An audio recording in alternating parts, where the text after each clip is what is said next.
L'arthrose, c'est probablement la première cause de handicap en France, la première cause d'arrêt de travail pour ce qui concerne les lombalgies, mais on a également un retentissement de l'arthrose du genou, etc., sur les capacités personnelles, la faculté d'avoir une vie normale.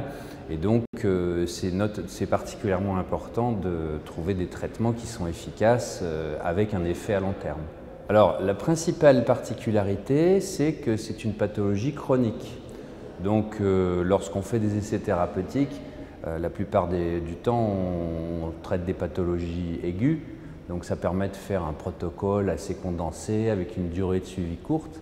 Là, on a une problématique qui est différente, puisque c'est une pathologie qui va évoluer lentement et sur de nombreuses années.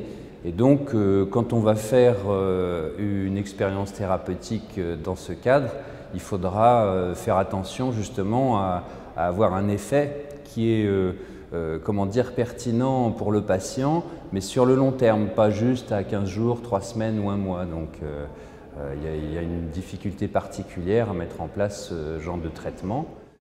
La question, c'était de savoir évidemment si le traitement thermal avait un intérêt dans l'arthrose du genou.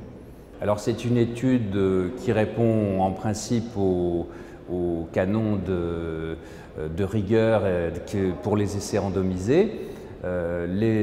Évidemment, l'aspect le plus important, c'est le fait d'avoir 2 groupes qui sont comparables au départ, de façon à ce que les changements qu'on va observer ne soient pas liés à une différence entre les 2 populations différentes qu'on a étudiées. Après, on a pris une durée de suivi de 6 mois parce que c'est une durée qui commence à avoir un certain degré de pertinence vis-à-vis de la pathologie, mais qui permet quand même de garder la majorité des patients dans l'étude, d'avoir le minimum de perdu de vue. Alors, pour comprendre, il faut voir qu'on n'a pas comparé le traitement thermal à l'absence de traitement, parce qu'à ce moment-là, il y aurait eu un biais. Les gens qui n'auraient rien reçu, ils auraient dit « vous me demandez si je veux mieux, mais c'est normal que j'aille pas mieux puisque on m'a rien fait ».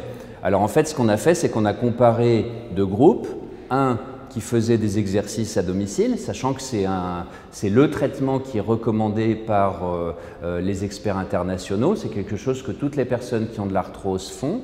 Et puis l'autre groupe avait, en plus des exercices à domicile, qui sont de toute façon nécessaires, on a tout de même fait en général des massages, des applications debout, différentes sortes de bains et de douches, et puis ce qui est très important maintenant quand on traite l'arthrose, des mouvements de rééducation en piscine, puisque ça c'est vraiment la chose pour laquelle il y a un fort niveau de preuve déjà. Ensuite, l'autre aspect qui est important, je pense, c'est le critère de jugement qu'on a choisi, qui est un critère qui est cliniquement pertinent pour le patient.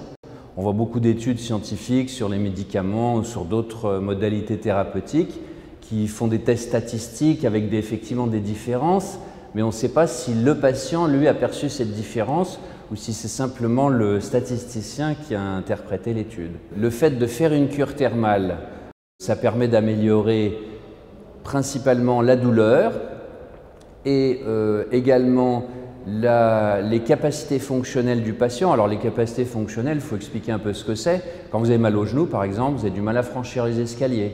Quand vous marchez même sur le plat, au bout de quelques centaines de mètres, souvent vous êtes obligé de vous arrêter à cause de la douleur. Vous ne pouvez pas vous accroupir, vous avez du mal à vous relever d'une chaise. Tout ça, c'est des choses qui au quotidien sont gênantes. Et donc, les indices qu'on a choisis prennent en compte ces choses-là.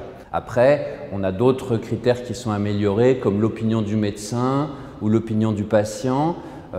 Ça corrèle un petit peu les données qui sont déjà collectées sur des critères plus objectifs comme le niveau de douleur ou le handicap fonctionnel.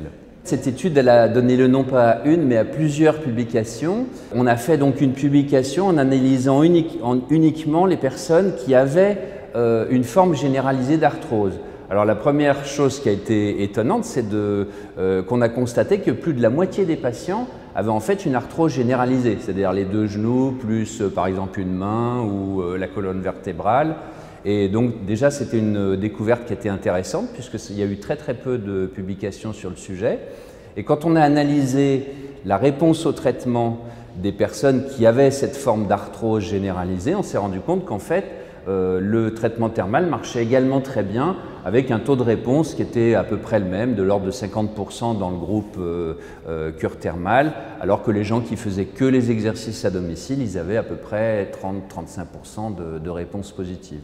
Et donc c'était intéressant puisque finalement l'arthrose généralisée c'est vraiment les patients que nous on voit en cure thermale. Donc c'était particulièrement important de savoir si dans cette population-là le traitement thermal marchait.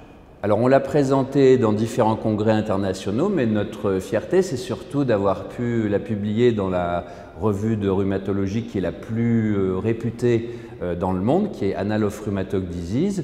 C'est la revue qui est l'organe de la Société européenne de rhumatologie. Il faut savoir que l'Europe, c'est le continent qui a le plus de rhumatologues.